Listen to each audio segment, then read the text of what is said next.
everyone, I'm Donna Stellhorn, your practical astrologer, and this is a video of the predictions for the new moon on August 18, 2020. This is for Sagittarius natives or Sagittarius rising, and let's get started. So you guys have the sun, moon in Leo at 26 degrees right up in the 9th house, which is super interesting because the 9th house is very Sagittarius-like. And so you're going to be familiar with this energy. And so for the next week or so, you are planting seeds when it comes to spirituality, when it comes to travel and connecting with people in foreign lands, but also education, legal matters.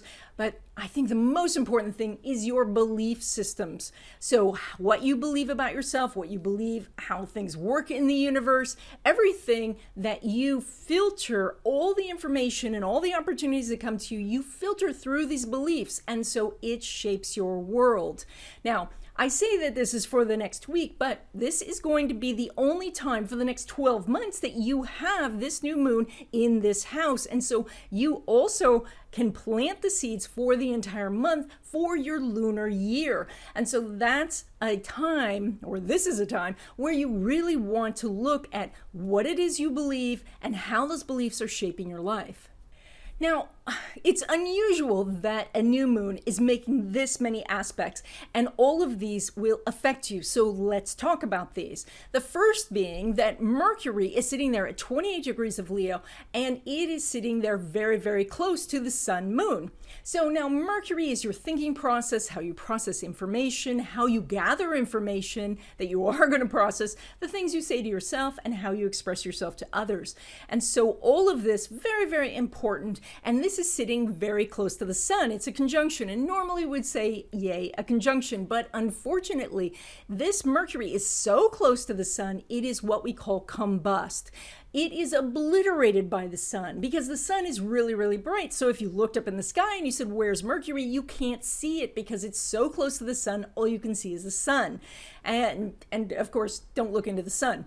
So what happens here is it's very, very hard to hear anything except your own ego talking to you. And that means that you're in your own little private echo chamber this time. And so you're only looking perhaps for information that supports what you already know instead of looking for outside ideas. And this is not very typical for Sagittarius or Sagittarius rising. You guys usually are explorers when it comes to information, so you may notice this. Now, in addition to that, this sun moon at 26 degrees of Leo is making a trine to that south node at 26 degrees of Sagittarius. And then you might say, oh yay, a trine, but I'm going to say no, because this is a trine to the south node. And the south node is that place that we go back to when we're afraid. It is something we've done before. It is old habits, old routines, things that haven't worked before.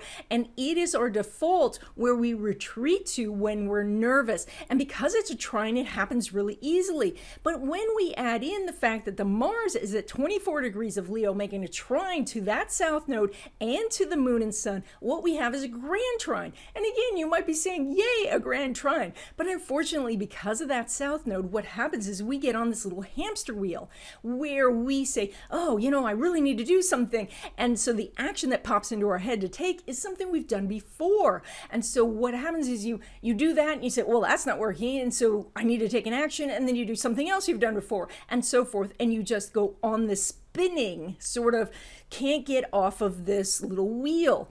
And so this is going to take some mindfulness. So what is going to pull us out of that wheel is the sextile to the north node at 26 degrees of Gemini.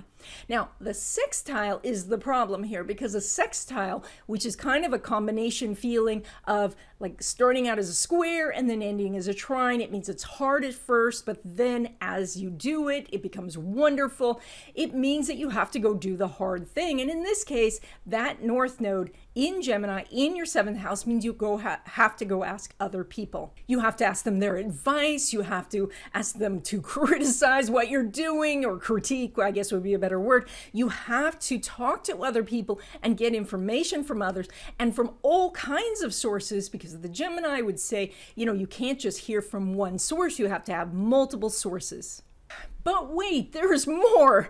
There is an inconjunct from Saturn in Capricorn in your house of money to that sun moon, and it's exact. Now, an inconjunct is uncomfortable. It is first two very divergent energies trying to have a conversation. It's like putting salmon and ice cream on the same plate for a meal.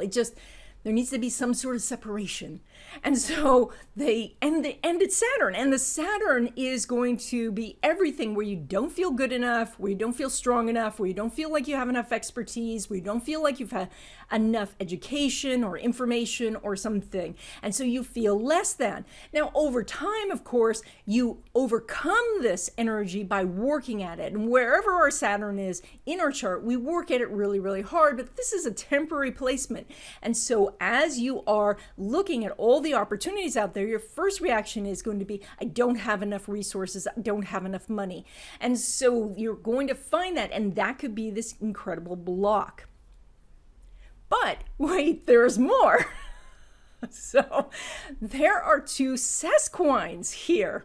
Now, I've never talked about sesquines before because this is a minor aspect, and sesquines, like any other minor aspect, are really hard to use. You have to be very mindful and precise. But because there are two sesquines, they're making a configuration, and configurations are very usable. So first, what's a sesquine? A sesquine is a 105 aspect where when you try to do something, you are trying to do it, but you have really dull tools to do it with. So my example is if you were cooking and you needed to slice a tomato, but your knife is very dull, you have to be very precise and very mindful as you cut the tomato.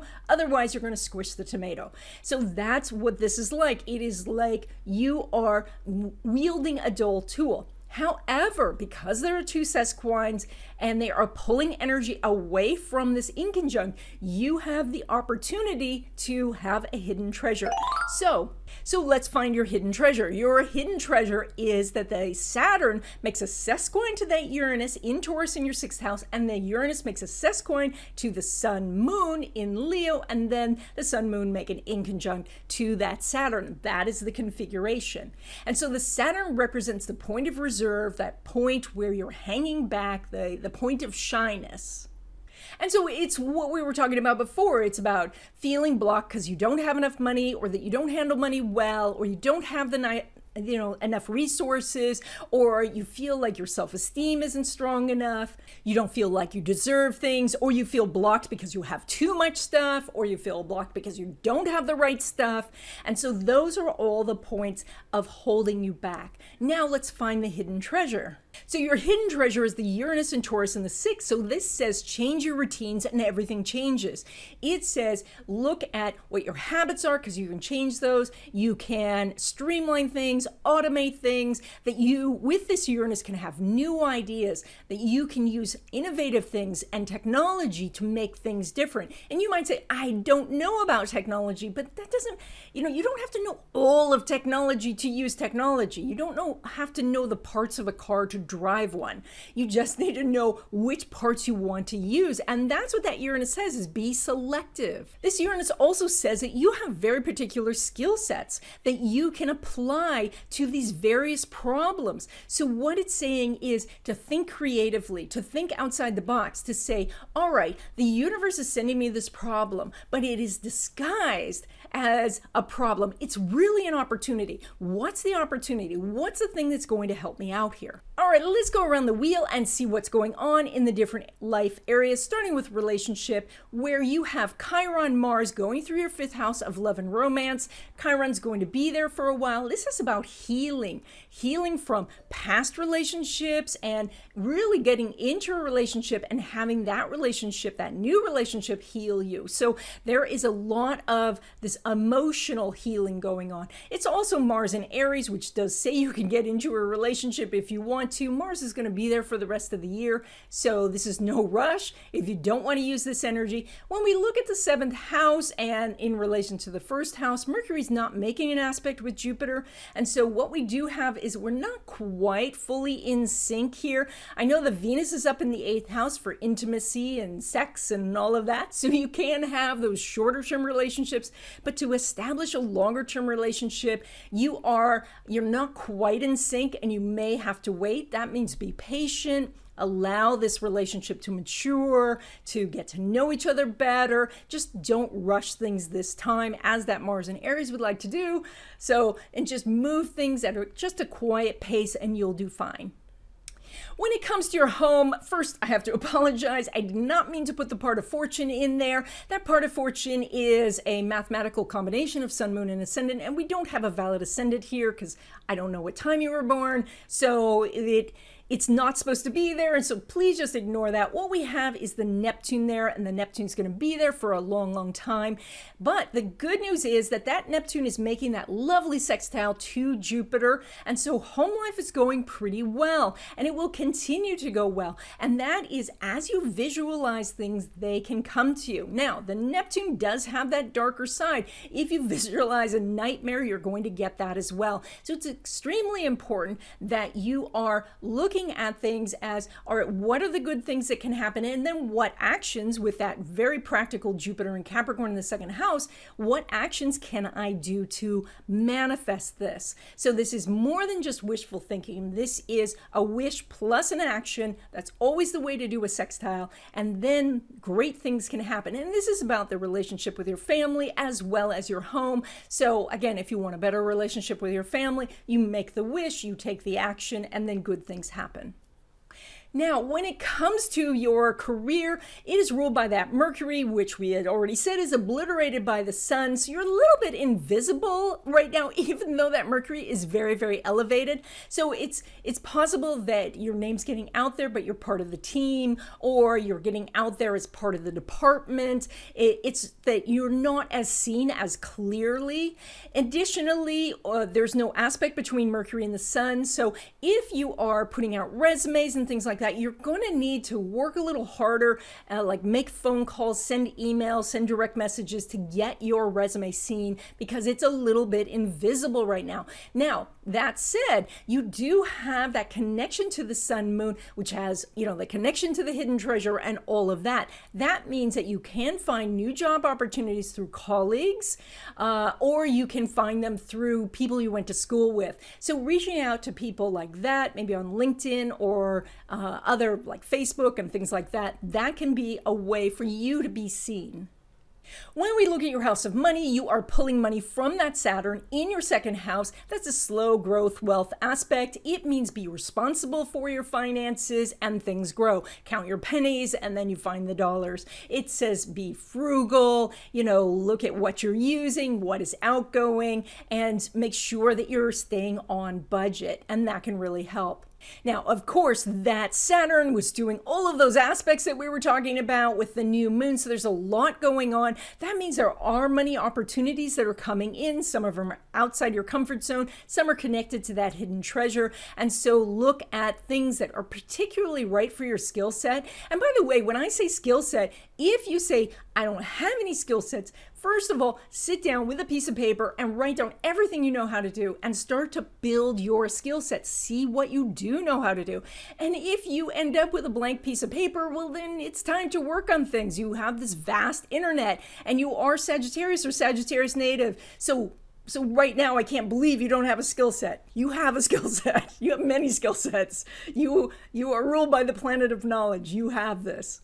When it comes to money from your business or passive income sources like royalties or dividends or things like that, you have Venus up there. There's going to be a desire to spend money, to make money. And so you need to be a little careful. That Venus does say that some money is coming in. That's great.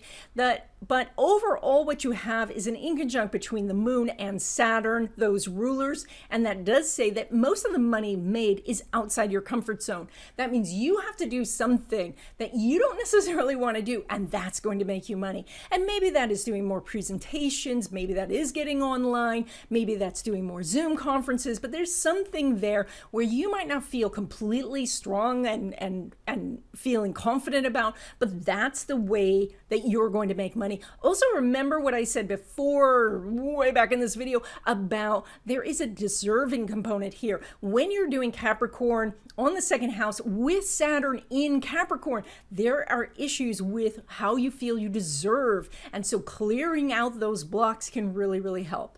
When we look at your money derived from career, the plus is that we do have the ruler of the 11th house in the 8th house. This could mean that you're receiving government help or help from some resources, or the company themselves are bringing you back on. Now, we don't have an aspect between that Saturn and Venus, so there isn't a lot of money that you're accumulating. That means that maybe you're doing less hours than usual, or that you're getting some sort of subsidy from some other source, which is perfectly fine, especially in these horrible times. So, but it is saying that in future months, this is going to line up and things will get better, but it's a little tight this month. So, it's a really good time to be looking at finding additional sources of income.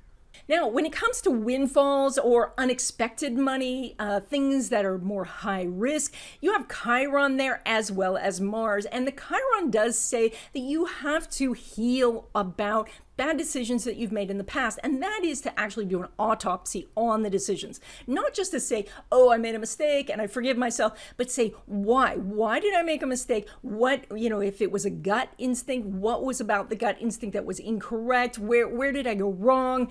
And so if you really do that analysis of why it went wrong, you will actually heal the issue permanently. Now, the Mars here says that you do want to take some chances, that you want to really jump in.